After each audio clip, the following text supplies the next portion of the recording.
Om Shanti. VCD 1452। मुरली तारीख 30 अगस्त 1961। कोई यहां बैठे हैं अथवा दूर बैठे हैं, जानते हैं कि हम किससे पढ़ाई पढ़ रहे? पारलौकिक बाप से। वो पारलौकिक बाप मनसा वाचा कर्मणा तन मन धन से हमको प्यार कर रहे। पढ़ाई पढ़ाने वाला पारलौकिक है या देहदारी है? पारलौकिक है। तो कौन प्यार कर रहे? पारलौकिक बाप। अभी पारलौकिक बाप कौन है? कौन है? शिव बाप। लेकिन 2018 तक बोला जो राम की आत्मा है वो शिव समान बन जाती है, और जब शिव समान बन जाती है वो नंबर 1 रुद्र अष्टदेवों में प्रवेश करके ज्ञान का प्रकाश फैलाने वाले ज्योतिर्लिंगों का काम करता है। तो पारलौकिक बाप कौन हुआ? वही नंबर 1 रुद्र जो शिव समान बन गया। तो समय प्रमाण अनुसार ज्ञान में रिफाइनिंग होती है नहीं होती है? होती है। तो वो मनसा से प्यार कर रहे। मनसा से कैसे प्यार कर रहे? जब दृष्टि के वाइब्रेशन बच्चों को देते हैं तो मनसा से बच्चों के प्रति श्रेष्ठ संकल्प छोड़ते हैं नहीं छोड़ते? छोड़ते। मनसा से प्यार कर रहे और कर्मेंद्रियों से भी प्यार कर रहे, वाचा से भी कर रहे। रोज मीठी मीठी वाणी सुनाते, अर्थात तन से मन से धन से हमको प्यार करते। धन से कैसे प्यार करते? गीता में बोला योगक्षेमम वहाम्यहम्। जो मेरे प्रति समर्पित होते हैं उनकी मैं पालन पोषण की जिम्मेवारी लेता हूं, उनकी रक्षा भी करता हूं, और जो अप्राप्त है उसकी प्राप्ति भी कराता हूं। तो धन से भी प्यार करते हैं नहीं करते? जैसे लौकिक बाप अपने बच्चों को प्यार करते हैं, बहलाते हैं,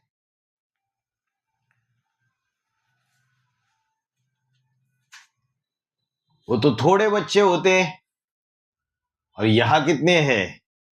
पारलौकिक बाप के बच्चे हैं 500-700 करोड़ बेहद के बच्चे। परंतु जो बाप के बच्चे हैं वो रूहानी बच्चे हैं, जिस्मानी नहीं है। और रूहानी बाप रूहानी बच्चों को पढ़ाई पढ़ाता है। उनमें भी जो बाबा की सर्विस में तत्पर है, ईश्वरीय सेवा में तत्पर है, उनको तो जरूर ज्यादा प्यार करेंगे। बाबा भी पार्शलिटी करते हैं क्या? बाबा ने क्या बोला? चुंबक उसको खींचता है जिसकी कट उतरी हुई है। कौन सी कट उतरी हुई है? देहाभिमान की कट। तो जितना जितना ईश्वरीय सेवा में स्वाहा होते जाएंगे उतना देहाभिमान की कट उतरती जाएगी, उतना बाप की विशेष पावर मिलेगी उन बच्चों को। तो बोला जो बाबा की ज्यादा सर्विस करते हैं उनको बाबा जरूर ज्यादा याद करते होंगे, ज्यादा प्यार करते होंगे, तन से, मन से, धन से, मनसा वाचा कर्मणा से जिनको निश्चय हुआ है, वो निश्चय के कारण अंदर ही अंदर गदगद होते रहते हैं, खुशी मिलती रहती है उनको। एक होते हैं सन्मुख बच्चे, कोई कोई सिर्फ शरीर से सन्मुख होते हैं, सामने तो बैठ जाते, लेकिन मनसा से संकल्प टकराते अगर तो उनको सन्मुख नहीं कहेंगे। वाइब्रेशन से भी जो बाप के वाइब्रेशन, वो बच्चों के वाइब्रेशन मैच खाने चाहिए। तो जिनको निश्चय है वो अंदर ही अंदर खुशी में गदगद होते रहेंगे। जितना जो गुलगुल होंगे उतना ही बाप प्यार करते हैं, और बाप भी गदगद होंगे। गदगद होंगे तो प्रेम के आंसू आएंगे या नहीं आएंगे? आएंगे। तो बाप का बच्चों पर कितना प्यार रहता है, ये तो है रूहानी बाप की बात। सपूत बच्चों को ही बाप गले लगाते हैं। जो कपूत है, जो कुखवंशावली है, उनको गले नहीं लगाते। कैसे लगाते हैं गले? क्या यादगार है भक्ति मार्ग में? माला पहनते हैं, गले में पहनी जाती है। शंकर के गले में माला दिखाइए, और जटा के ऊपर आठ बैठे हुए। जो बच्चे सबसे ज्यादा प्यारे होते हैं बाप के, जो ज्यादा सर्विसेबल होते हैं, उनको बाप अपने सर पर चढ़ाकर बिठाता है। सर पर बैठते हैं वो अष्टदेव है। तो सपूत बच्चों को बाप गले लगाते हैं। तो गले में जो माला है वो कितने की है? 108 की माला है। जन्म जन्मांतर राजा बनने वाली आत्माएं। और उनकी खासियत क्या बताई? जो जन्म जन्मांतर राजा बनने वाली आत्माएं होगी वो पेट का धंधा नहीं करते, ईश्वरीय सेवा में ही रहेगा उनका जीवन। तो अर्थात उन आत्मिक स्थिति धारण करने वाले बच्चों की माला विष्णु माला, गले की माला बन जाती है। विष्णु के चित्र में भी माला दिखाइए, शंकर में भी, शंकर के चित्र में भी दिखाइए, तो विष्णु के चित्र में भी दिखाइए। उस माला में बच्चे दिखाते, तो उस पारलौकिक बाप का प्यार बड़ा वंडरफुल है। बाबा ने क्या बोला मुरली में? बाप के अंदर के प्यार और बाहर के प्यार की बड़ी भारी युक्ति है। ये विनाशी प्यार नहीं है, देह का अविनाशी प्यार है। उन बच्चों को ऐसे गले की माला में पिरोते कि हर धर्म की आत्माएं उन आत्मा रूपी बच्चों को याद करती है और माला लेकर के सिमरन करती है। जो हिंदू धर्म वाले वो भी 108 की माला का जाप करते हैं, क्रिश्चियन धर्म वाले भी करते हैं, मुस्लिम धर्म भी उन माला के मनकों का जाप करते हैं, सिख धर्म वाले भी करते हैं। तो देखो, टीचर भी प्यार करते हैं, गुरु भी प्यार करते हैं, और बाप भी प्यार करते हैं, परंतु प्यार उनको करते हैं जो फॉलो करते हैं। दुनिया में जो फॉलोवर्स होते हैं गुरु गोसाई के, सन्यासियों के, उनको फॉलोवर इसलिए कहा जाता है, वो फॉलो करते हैं अपने गुरु को। लेकिन बाबा ने मुरली में बोला, जो ये सन्यासियों के गुरु है, उनके जो फॉलोवर्स है, चेले हैं, उनको क्या असली अर्थ में फॉलोवर कहेंगे? कहेंगे? नहीं कहेंगे। अगर असली अर्थ में फॉलोवर होते तो जैसे सन्यासी पवित्र रहता है, ब्रह्मचर्य धारण करता है, तो उसके चेले क्यों नहीं रहते? फॉलो करना मतलब पूरा फॉलो करना है।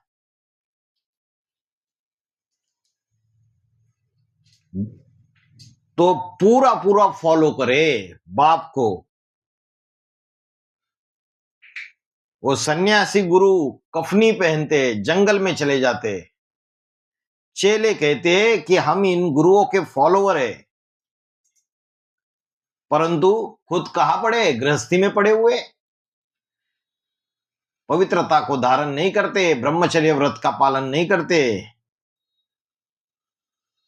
कफनी पहनकर जंगल में जाकर फॉलो तो नहीं करते, तो फॉलोवर काहे के? तुम बच्चे तो रूहानी बाप को फॉलो करते हैं, परम धाम तक फॉलो करते हो।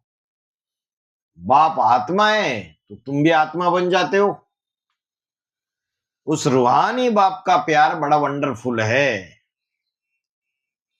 आप समान बनाकर कहां लेके जाता है? वापिस घर पे लेके जाता है। और वो बाप इन आंखों से देखा नहीं जा सकता। शिव देखा जाता है आंखों से। बाबा ने बोला, मैं कब आता हूं कब जाता हूं पता भी नहीं चलता, कब शरीर में प्रवेश किया, कब ज्ञान सुनाया। शंकर को तीसरा नेत्र दिखाते, तो तीसरा नेत्र दिखाते माना जरूर वो शिव नेत्र है, शिव की प्रवेशता की यादगार है। और कौन सी देवी को दिखाते तीसरा नेत्र? हाँ, दुर्गा को दिखाते, महाकाली जगदम्बा को।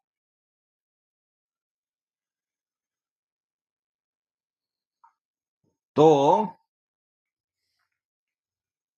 ये ज्ञान का तीसरा नेत्र है, और ज्ञान के तीसरे नेत्र को उससे बाप को पहचाना जाता है। कोई कहे कि यह तुम्हारा बाप है तो तुम थोड़ी ही मान लेंगे। ज्ञान समझ को कहा जाता है, समझ के आधार पर तुम्हारी बुद्धि में बैठता है तो तुम मान लेते हो। अभी अष्टदेव के जो परिवार तैयार हो रहे, उसमें भी मानने का आधार क्या है? समझ। और समझ किस चीज की? मुरलियों और अव्यक्त वाणियों के जो प्रूफ प्रमाण है, उनके आधार से समझ में आता है कि हाँ, जरूर बाप इनके द्वारा पाठ बजा रहा है।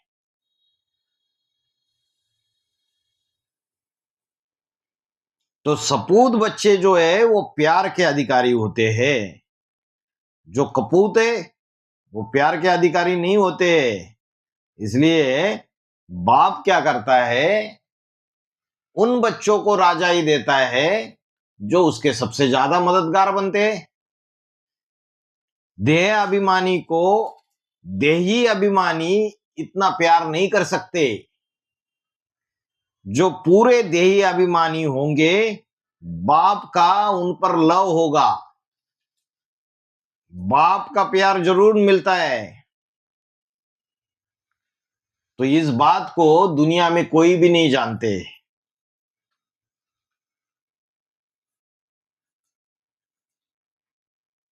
ये सारा गुप्त है, और हर हाल में उनकी सर्विस भी गुप्त है।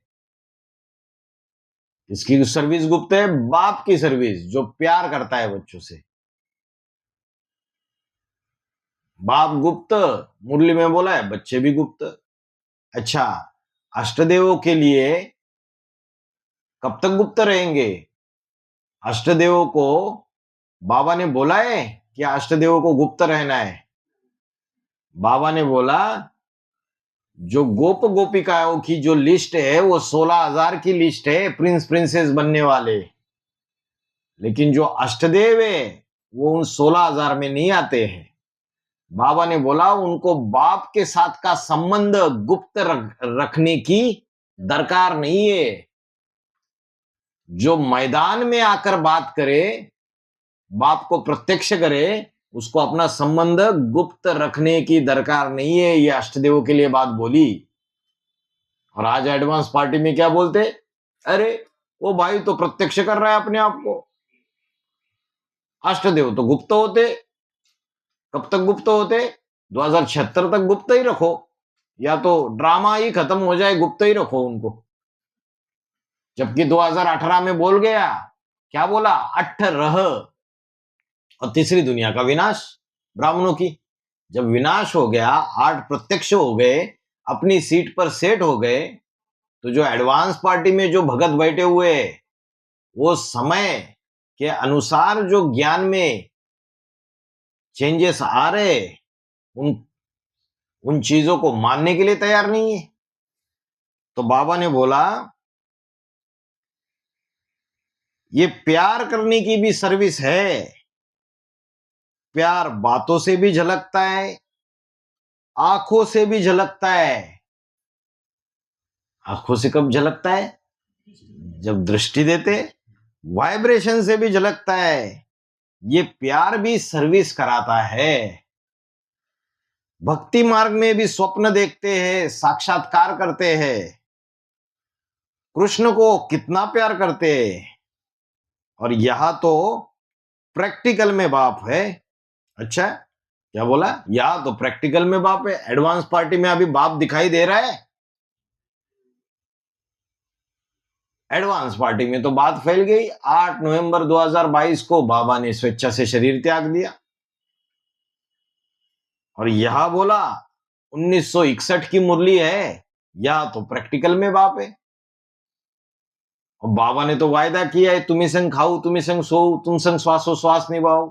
मैं आता हूं तो स्वर्ग स्थापन करके जाता हूं। क्या 8 नवंबर 2022 को स्वर्ग स्थापन हो गया? 8 की छोटी राजधानी बन गई? नहीं बनी।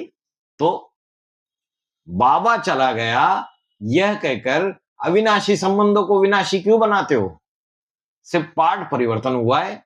जैसे तुम बच्चे सेवा स्थान चेंज करते हो, वैसे बाबा ने भी अपना सेवा स्थान चेंज कर लिया। तो यहां तो प्रैक्टिकल में बाप है। तो बाप अष्टदेव में भी कोई बड़ा बच्चा होगा, उसके द्वारा प्रैक्टिकल में दृष्टि के वाइब्रेशंस, ज्ञान की वाणी चलाएगा या नहीं चलाएगा? जरूर चलाएगा। स्वप्न और साक्षात्कार की बात नहीं है। कोई बोले हमको तो रोज साक्षात्कार होता है बाबा का। तो बाप का जो संबंध है वो प्रैक्टिकल में होना चाहिए। बच्चे प्रैक्टिकल में, तो बाप भी प्रैक्टिकल में होना चाहिए। प्रैक्टिकल शरीर के साथ कहा जाता है। तो महान सौभाग्यशाली, आज्ञाकारी, वफादार तुम बच्चे हो। ऐसे बच्चे बाप के प्यार के हकदार बन सकते हैं। बाप कितना प्यार से बच्चों को देखते हैं। तुमको सामने देखते हुए भी यही लक्ष्य देते हैं कि मन मना भव, मेरे मन के संकल्पों में समा जाओ।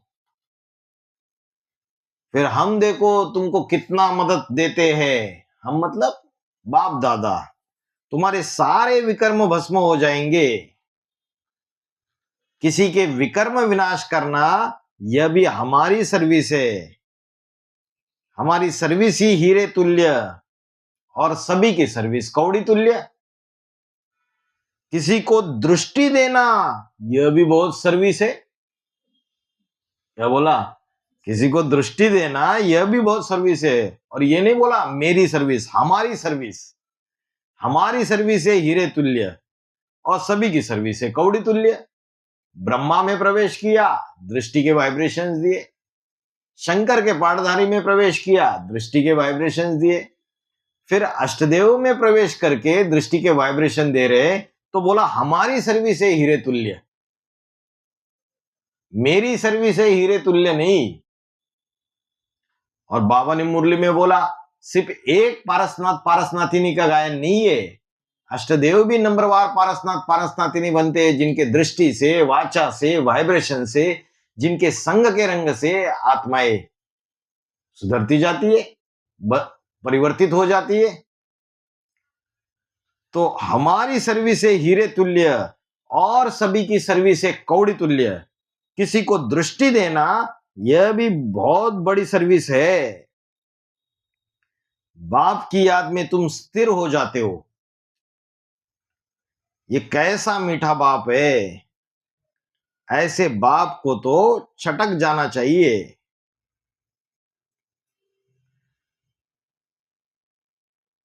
परंतु सुई भी तो ऐसी हो जिस पर जरा भी कट न लगी हो। कट माना देहाभिमान की कट। कट लगी होगी तो बाप चुंबक खींचेगा कैसे?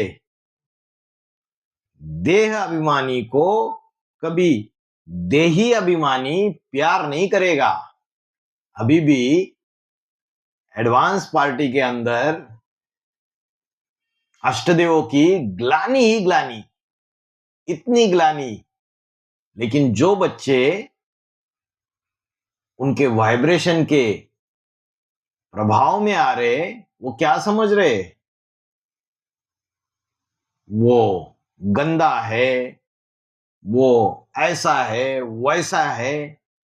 ये बातें समझ में आ रही है, या उस वाइब्रेशन में आने के बाद उनको समझ रहा है जरूर बाप इनके द्वारा कार्य करा रहा है। तो देह अभिमानी को कभी भी देही अभिमानी प्यार नहीं करेगा। बाबा ने बोला नंबरवार जो अष्टदेवों के जन्म जन्मांतर के साथी होंगे वो पहचानते जाएंगे, वो बच्चे पहचानते जाएंगे, उमंग उत्साह में आएंगे, बाकी सारी दुनिया दुश्मन बनती जाएगी। अच्छा ही नहीं लगेगा। देही अभिमानी होगा तब उनका प्यार भी मिलेगा। तो पहले पहले नुकसान करने वाला है देह अभिमान। देही अभिमानी वाले की देह अभिमान वाले से कभी पटेगी नहीं। पहला नंबर की कट है देह अभिमान।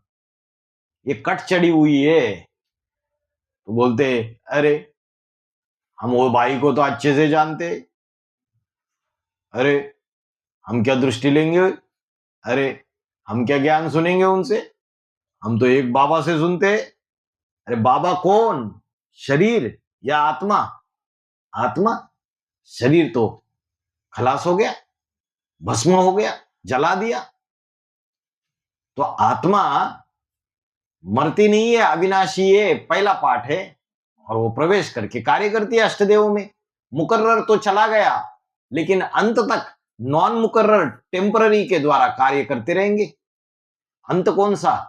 2028-29, जिसके लिए बोला 8 की छोटी राजधानी 2029 में तैयार हो जाती है, 5 दिसंबर 2029। तो जो देही अभिमानी है सदैव खुश मिजाज होंगे, उनको तो खुशी खुशी अनुभव होंगी, क्योंकि बहुत लाडला बाप है। इन जैसा बाप दुनिया में कोई हो नहीं सकता। अभी वृद्धि तो होती जाएगी, वृद्धि माना संख्या बढ़ती जाएगी। पहले कलकत्ता में थोड़ा संगठन था और आत्माएं जुड़ रही है और प्रभाव निकलता जाएगा। अभी ब्राह्मणों का ये बहुत छोटा सा झाड़ है और ये झाड़ धीरे धीरे वृद्धि को पाना ही है। जब राम वाली आत्मा ने एडवांस ज्ञान सुनाना चालू कर दिया 1976 से, तो बाबा को कौन पूछता था? ग्लानी ग्लानी करते थे, पूरे भारत भर चक्कर काटते थे। बंबई में तो कितनी चक्कर काट के आए, कितना ज्ञान सुनाया, एक भी नहीं निकलता था। दुबले पतले साधारण तन था, तो कोई वैल्यू ही नहीं देता था। तो पहले झाड़ छोटा होता है, छोटा सा पौधा होता है, धीरे धीरे वृद्धि को पाता है। तो ऐसे ही अष्टदेव जब अपनी सीट पे सेट हो जाते, मैच्योर हो जाते, बीज परिपक्व हो जाता है, तो फल से डिटैच होके अपना नया वृक्ष तैयार करता है, फिर से धरनी में बोया जाता है और पौधा तैयार करता है। वो पौधा वृक्ष बनेगा या नहीं बनेगा? जरूर बनेगा। तो बोला ये ब्राह्मणों का झाड़ छोटा सा झाड़ है और ये झाड़ धीरे धीरे वृद्धि को पाना ही है। इन बातों को हम ही जानते हैं और कोई धर्म वाले जान नहीं सकते हैं। हम मानव सूर्यवंशी बच्चे, हम जानते हैं कि कैसे माली कलम लगाते हैं और फिर खिवैया भी है। इस विषय वैतरणी नदी को हमको पार करके लेके जाते। अष्टदेव को क्या काम दे दिया? अष्टदेव को काम दे दिया भाई कि 2028-29 तक, जब तक बाप प्रत्यक्ष ना हो तब तक इन सारे बच्चों को संभाल कर लेके आना है। बाबा ने बोला बड़े बड़े स्टीमर से ये 8 है ना, लाइट हाउस भी बोला इनको, कभी कभी लाइफ जैकेट भी बोला इनको। कभी जहाज डूबने को होता है तो लाइफ जैकेट का आधार लेके बच जाते, लाइफ बोर्ड भी बोला इनको। तो बोला खिवैया भी तो अंत में ही आकर बनेंगे ना, जबकि कलयुग से सतयुग में ले जाना है। द्वापर युग में तो खिवैया बन नहीं सकता, क्योंकि द्वापर के बाद कलयुग आना है। इसलिए परमपिता परमात्मा आते ये कलयुग के अंत में, कलयुग के अंत में मतलब कलयुगी शूटिंग के अंत में, उसको फिर से प्रत्यक्ष होना है। हर कलयुग के शूटिंग के अंत में 2017-18 में पिछले शूटिंग पीरियड का अंत था या नहीं था? कलयुगी शूटिंग का 2017-18 में था, तो प्रत्यक्ष हो गया ग्लानि के रूप में। अभी 2019 से लेके जो नया शूटिंग पीरियड चालू हो गया वो 28-29 तक, फिर से 2029 में कलयुगी शूटिंग पीरियड का अंत आ जाएगा और फिर से वो प्रत्यक्ष हो जाएगा। तो बोला कलयुग के अंत में उसको प्रत्यक्ष होना ही है, तो उनको ही खिवैया कहा जा सकता है। पुराने झाड़ को पलटावे अथवा पुराने घर को नया बनावे। तो खिवैया अर्थात पतितों को पावन बनाने वाला एक ही है, जो नई दुनिया में ले जाते हैं। खुद जाते हैं, वो खुद जाते हैं। जब खुद जाते ही नहीं है तो कहां से लेके जावेंगे? तो जो जाएगा वो जन्म मरण के चक्र में आने वाला है। राम की आत्मा जो शिव समान बन जाता है वो खुद भी नई दुनिया में जाता है और बच्चों को भी लेके जाता है, लेकिन जो शिव है वो नई दुनिया में नहीं जाता है। तो बताया पतित पावन विषय वैतरणी से पार ले जाने वाला खिवैया एक ही है। एक है माना बिंदी नहीं है, साकार में है, नई दुनिया में ले जाते। अरे वो प्रत्यक्ष होते ही है संगम युग में, वो संगम के संसार में ही आवेंगे। जैसे नरसिंह के लिए कहते नरसिंह अवतार, कि उसने कहा कि ना अंदर ना बाहर। तो बाबा भी न कलयुग में आते ना सतयुग में आते, संगम पर आते हैं, बीच में आते। तो ये सिंह के रूप में नर अवतार है। नर कैसा है? सिंह रूप है, जो आकर के आसुरी संप्रदाय का विनाश कराते। भागवत में तो बातें कुछ कुछ है, परंतु सारी बातें उल्टी कर दिए। भागवत है ना, दिखलाते कि खंभ से निकला आदि आदि। तो कोई लोहे का खंभ होता है या सीमेंट का खंभ होता है? ये शरीर भी खंभ है। ये शरीर क्या है? ये भी एक प्रकार का खंभ है। तो बाबा ने बोला जो नरसिंह अवतार है उसको क्या दिखाते? खंभ से निकला। तो मोस्ट बिलीवर्ड बच्चे है, जितना जास्ती सर्विस करने वाला होगा उनको बाबा बहुत प्यार करता होगा। बच्चों को भी अंदर में रहता है कि हमारा कितना लवली बाप है। बाप को अंदर में रहता है कि कितने लवली बच्चे। तो ऐसा तो कोई बाप नहीं होता, कितना गुप्त है। हम लिखते हैं तो भी मानते नहीं है, बाहर की दुनिया वाले भी नहीं मानते, ब्रह्म कुमारी वाले भी नहीं मानते, एडवांस पार्टी वाले भी नहीं मानते। सब कहेंगे तुमको क्या हो गया। जो अष्टदेव को पकड़ रहे उनको बाकी ब्राह्मण क्या बोलते, तुमको क्या हो गया, तुम उल्टी सुल्टी बातों पर विश्वास कर लेते हो। हम फिर कहते कि इन गुरुओं की गपोड़ों पर विश्वास करते आए हो तो ये तुम्हारी लड़ाई तो होनी ही है। जब राम बाप प्रत्यक्ष हुआ एडवांस पार्टी में तब भी लड़ाई हुई ब्रह्म कुमारियों के बीच में, और जो रुद्रमाला के मन के बाप के मददगार बनते गए, जुड़ते गए, तो लड़ाई हुई। आज भी लड़ाई हो रही है और एडवांस पार्टी के अंदर भी ये लड़ाई होनी ही है। क्या नाम बताया, परमानंद, और दूसरा नाम क्या, पर हेमराज।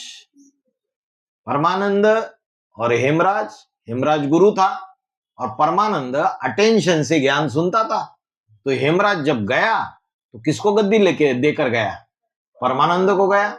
और हेमराज के जो फॉलोअर्स है उनके बुद्धि में ये बात बैठी नहीं, और परमानंद के फॉलोअर्स और हेमराज के फॉलोअर्स अंत तक आपस में लड़ते रहे। ये मुरली में आई है बात।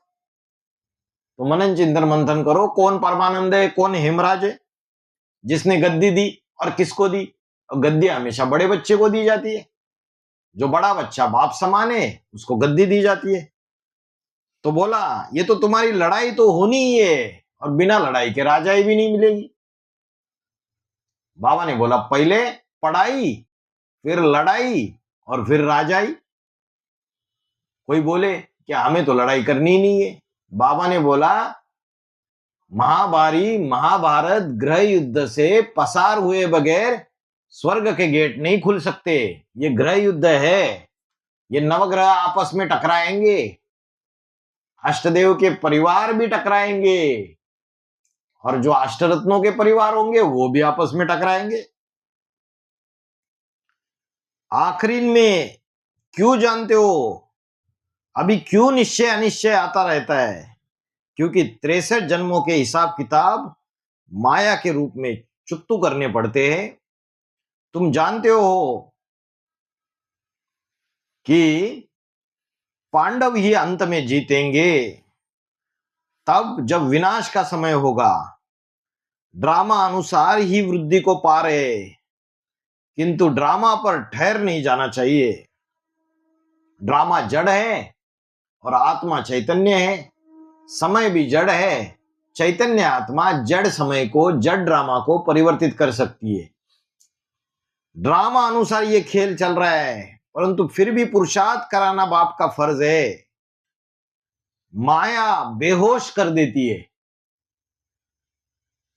जो ब्रह्म कुमारी में माया थी प्रकाशमणि दादी, उसने भी सबको बेहोश कर दिया था, बाप से विमुख कर दिया बच्चों को। ये बाप है ही नहीं, ये शैतान है, सब जगह स्प्रेड कर दिया, ग्लानी कर दी, सुनना ही नहीं है उनका, जाना भी नहीं है उधर।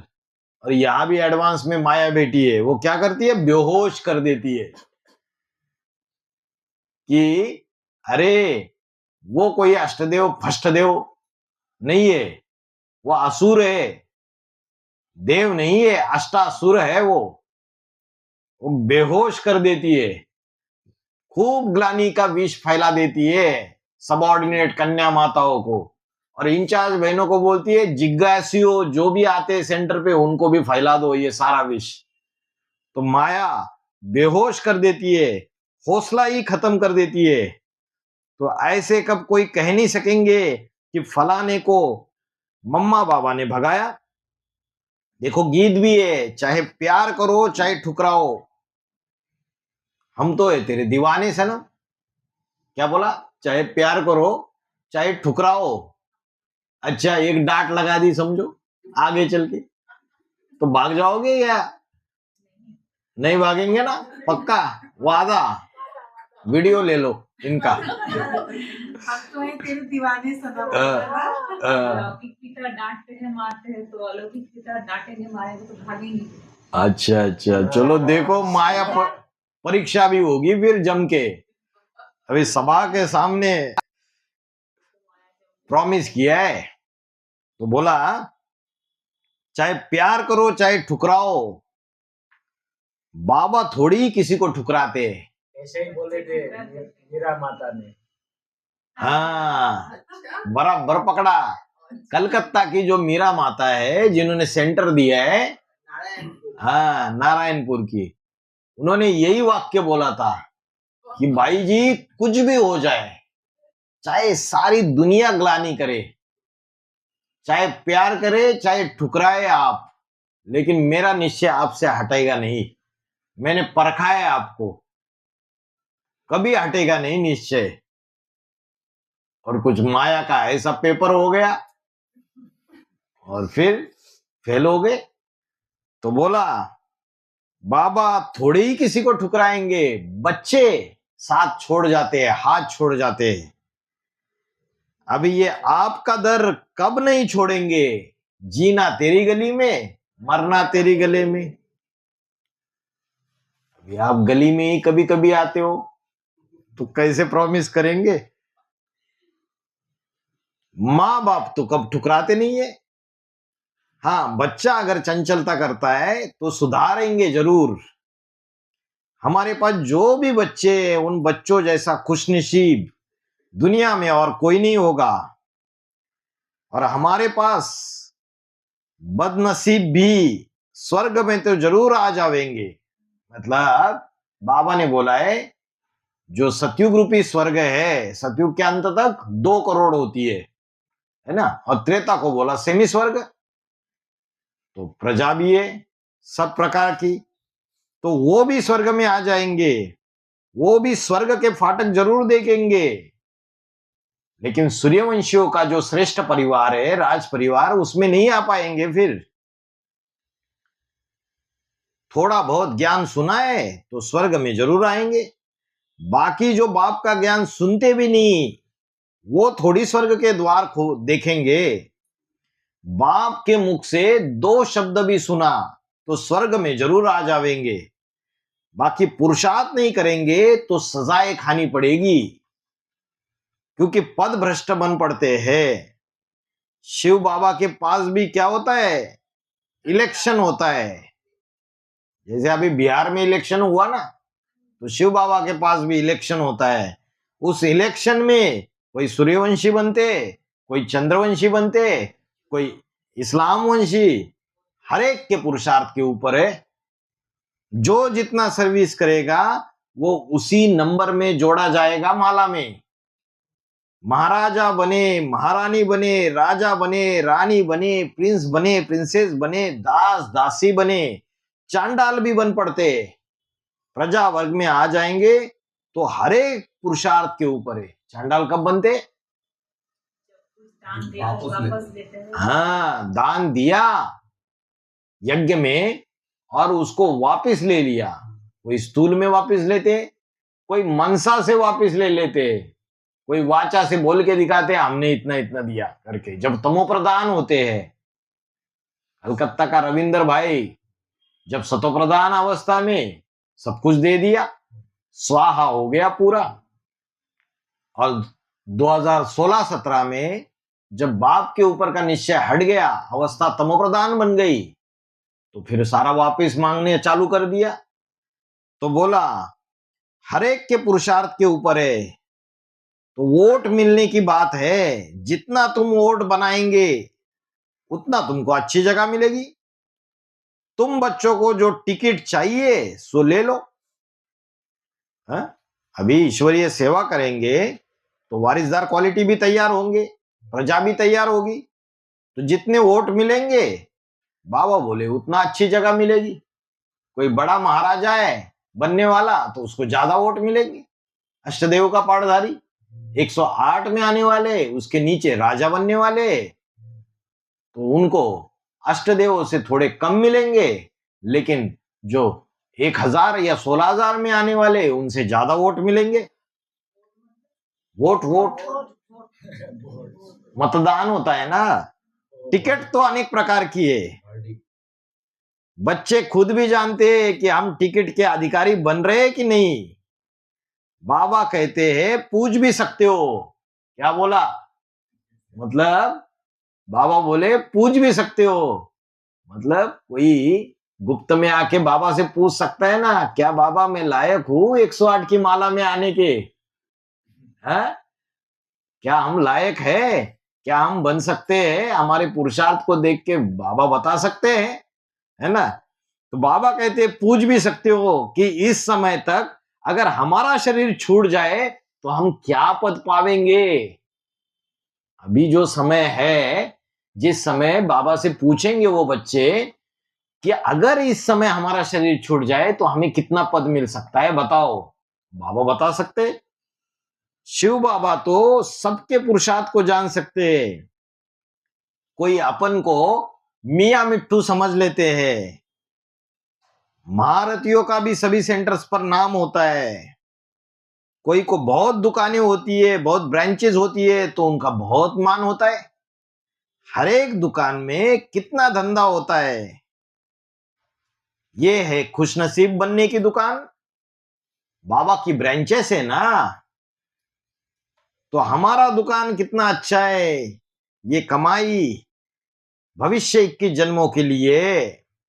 ऐसी कमाई करने वाले को खुशनसीब कहा जाता है। अच्छा कर्म वाले करने वाले अच्छा जन्म पाते। बाबा ने बोला अंतिम जन्म में जो निर्बंधन हो गए उन्होंने जरूर जन्म जन्मांतर अच्छे कर्म किए होंगे। अभी अगर कुमार बने, कुमारी बने हैं तो निर्बंधन है। माताओं में भी कोई माताएं निर्बंधन है, तो अच्छे कर्म किए होंगे। अच्छा कर्म करने वाले अच्छा जन्म पाते, परंतु यहां तो प्रत्यक्ष फल भी मिलता है इसी जन्म में। अगले जन्म में मिले तो प्रत्यक्ष फल थोड़े ही कहेंगे। और बाबा साक्षात्कार भी कराते, तुम ऐसा प्रिंस बनेंगे। साक्षात्कार में तो प्रिंस रूप ही दिखाते। सूर्यवंशी में भी प्रिंस होंगे, चंद्रवंशी में भी प्रिंस होंगे, परंतु साक्षात्कार में कोई समझ थोड़ी सकेंगे ये प्रिंस किस समय का है, सूर्यवंशी है या चंद्रवंशी है। ये बातें तो समझानी पड़ती है। प्रिंस तो पिछाड़ी तक बनते रहेंगे। ये कैसा प्रिंस है वो फिर अपने बुद्धि से समझना होता है। जो अच्छी सेवा करने वाला होगा वो जरूर पहले नंबर में आवेगा। राधे का भी जब स्वयंवर होता है तो पहले 1-2 का चित्र दिखाते, 1-2 को पसंद करते, तब सौदा होता है। यहां भी जो 1-2 सामान अच्छे बनेंगे तो उनका सौदा बन जाएगा। जो विजयमाला के मन के है उनके साथ जब जोड़ी बनेगी तो वो बाबा ने बोला समान पुरुषार्थी होंगे। जो जोड़ीदार होगा वो समान पुरुषार्थी होगा। जोड़ी बनेगी पूरी 1-2 के मिसल जोड़ी बनेगी। समान पुरुषार्थी चाहिए, समान सर्विस करने वाले चाहिए। तो नारायण जो है नंबर 1 नारायण बनने वाली आत्मा जो है वो जितना सर्विस करती है, लक्ष्मी बनने वाली आत्मा भी उतनी समान पुरुषार्थी होनी चाहिए। और अष्टदेव की भी जो जोड़ियां बनती है वो भी समान पुरुषार्थी होनी चाहिए। अगर 5वें नंबर का पूर्वज मुख से वाचा से ज्यादा सेवा करता है तो उसकी जो जोड़ीदार होगी वो भी वाचा ज्यादा चलाती होगी या नहीं चलाती होगी। ज्ञान का लेन देन ज्यादा करती होगी या नहीं करती होगी, करती होगी। तो बोला समान पुरुषार्थी चाहिए। जैसे मम्मा बाबा सबसे अच्छी सर्विस करते हैं तो जो अच्छी सेवा करेंगे तो वो उनके नजदीक आ जाएंगे। कितने जन्म के लिए? 21 जन्म की सहयोगिनी बन जाती है, 21 जन्म के नजदीक आ जाएंगे, एक दो को पसंद करेंगे तो सारा मदार यहाँ की सर्विस पर रहता है। यहाँ प्यार होगा तो वहां भी उनको प्यार मिलेगा। तो बच्चों को पूरा ही खुशनसीब बनना चाहिए। नया मकान और पुराने मकान के सुख में फर्क तो होता ही है। पुरुषार्थ करना चाहिए नए मकान में जाने का, पुरुषार्थहीन नहीं बनना है। रेस में पिछाड़ी वाला घोड़ा भी आगे निकल जाता है, पिछाड़ी वाला घोड़ा रेस में आगे निकल जाता है। और यहां क्या बोला बाबा ने, अंदर वाले रह जाएंगे और बाहर वाले ले जाएंगे। और इस समय के लिए भी बोला, बाप गुप्त होने के बाद 2018 से लेके 28 तक का जो समय है, उस समय के लिए भी बोला अंदर वाले रह जाएंगे और बाहर वाले ले जाएंगे। अभी जो ज्ञान में चलने वाली जो गृहस्थी माता है, वो कितना आगे आगे जा रही है, कितनी सेवाएं कर रही है, ज्ञान में आगे जा रही है, योग में आगे जा रही है, सेवाओं में आगे जा रही है। भाई लोग भी है। तो बोला पिछाड़ी वाला घोड़ा भी आगे निकल जाता है रेस में, तो यहां भी ऐसे है। तुम ह्यूमन अश्व हो, अश्व माना घोड़ा, पुरुषार्थ की दौड़ में दौड़ते हो ना। तो बाबा ने बोला है यहां क्या करनी है, रेस करनी है, रीस नहीं करनी है। रीस माना ईर्ष्या द्वेष नहीं करना है, रेस जरूर करनी है, कंपटीशन है। पिछाड़े वाले बहुत तीखे जा रहे, बाप के गले का हार बनना है तो पुरुषार्थ भी ऐसा तीखा करना चाहिए। पुरुषार्थ तो सबको एक जैसा करना सिखाया। कोई कोई क्या होते, इंडिविजुअल टीचर रख लेते हैं। बी के कोई भी समय सर्विस करने के लिए बांधी हुई है, बी के माना ब्रह्मा कुमारी, कोई भी समय सर्विस करने के लिए बांधी हुई है। लेकिन बाबा ने बोला हट्टी कट्टी ब्रह्मा कुमारियां बहुत धामा खाती है और सेंटर में लॉक लगाकर सो जाती है अंदर। जिज्ञासुओं के लिए सेंटर खुला होना चाहिए सवेरे से लेकर शाम तक, जो भी टाइम फुर्सत का मिले उस समय आ जाना चाहिए। तो बादशाही युक्ति से लेते, न कोई लड़ाई है न कोई झगड़ा है। उस दुनिया में तो जो भी बादशाही लिए लड़ाई झगड़े से लिए। हमारा झगड़ा है अभी माया से हमारा झगड़ा ही है माया से। कोई माया चैतन्य पाठधारी होगी, उससे झगड़ा है, और इस माया ने हमारा राज्य छीना है। इसलिए बाबा ने बोला कि कुमार का पीछे रह जाएगी और उसकी सत्ता रमेश के हाथ में आ जाएगी। तो ये माया ने हमारा राज्य छीना है। ऐसी बातें और कोई तो कह नहीं सकता। जिनको पता ही नहीं है तो बोलेंगे ये क्या बोल रहे हैं कि हमारी माया की लड़ाई है, माया से। ना बाहर की दुनिया वाले समझते, ना एडवांस पार्टी वाले समझ रहे कि हमारी लड़ाई माया से है। भागवत में भी है ना कि चिड़िया ने क्या किया, समुंदर को सुखा दिया। तो तुम बच्चियां कहती हो हम सारी दुनिया को पवित्र बनावेगी। तुम ज्ञान की चिड़िया हो ना, इस विषय सागर को सुखा देगी। तुम्हारी बातें सुनकर सभी हंसते हैं।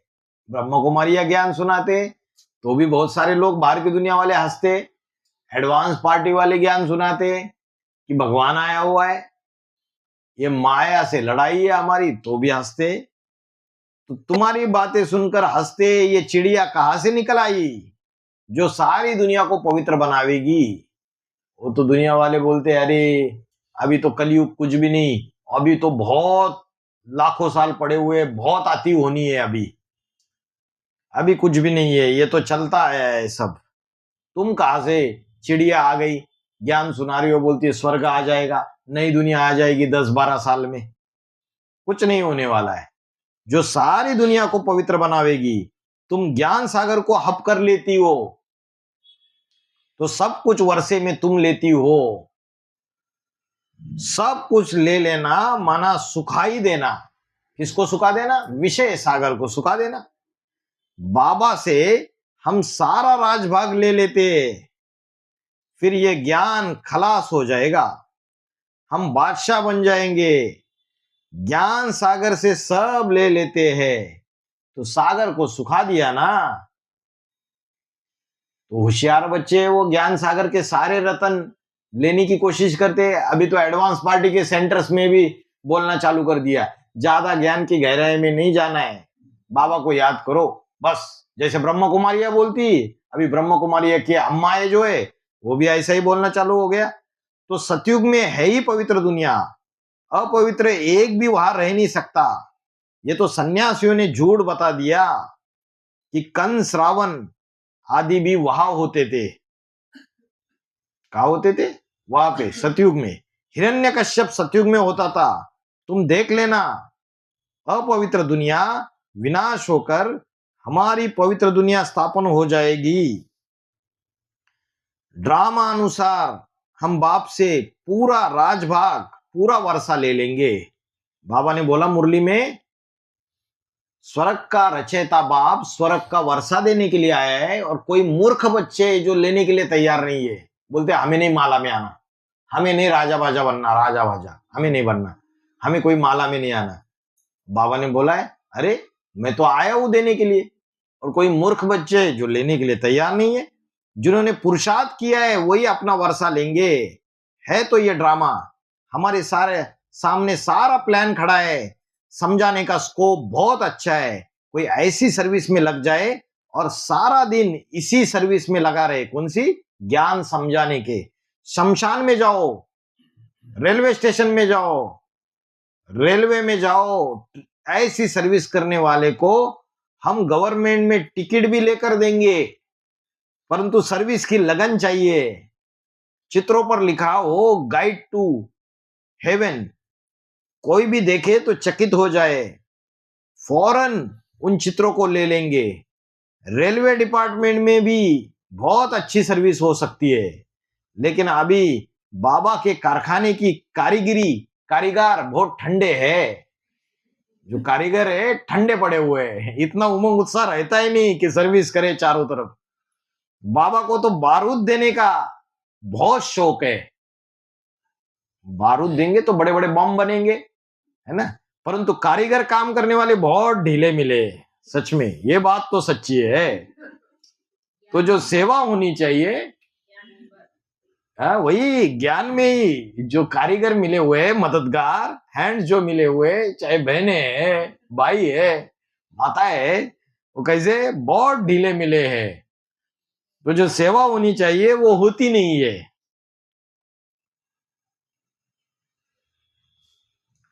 गीता में पॉइंट्स बहुत अच्छी है। मैं समझाता हूं कि त्रिमूर्ति झाड़ में भी गीता के पॉइंट्स, टॉपिक बहुत अच्छे निकल सकते हैं। किसमें? त्रिमूर्ति के चित्र में और झाड़ के चित्र में। इस समय सारी दुनिया में अगर खुश नसीब कोई है तो यहाँ के बच्चे, और सौभाग्यशाली भी यहाँ पर ही है, और उनमें भी फिर नंबरवार है। उस गीता को पढ़ने वालों में भी कोई की बुद्धि में नहीं बैठेगा कि राजधानी कैसे स्थापन होती है, क्योंकि गीता को ही द्वापर में लेके गए।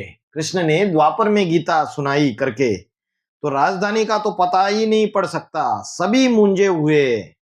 अभी सिर्फ तुम बच्चे जानते हो कि गीता से कल्प कल्प भारत की राजधानी मिलती है। माया राज्य तुमसे छीनती है और प्रभु आकर दिलाते। इसलिए मुरली में बोला कि क्रिश्चियंस क्या करते हैं, सारे विश्व की बादशाही अंत में बाप को दे देते। तो बाबा ने बोला बादशाह बनेंगे तो देंगे बादशाही, अगर बादशाही नहीं बनेंगे तो कैसे देंगे। तो माया राज्य छीन लेती है, तो आगे चल के ऐसा समय आएगा कि सारे विश्व के बादशाह बन जाएंगे। ठीक है, ओम शांति।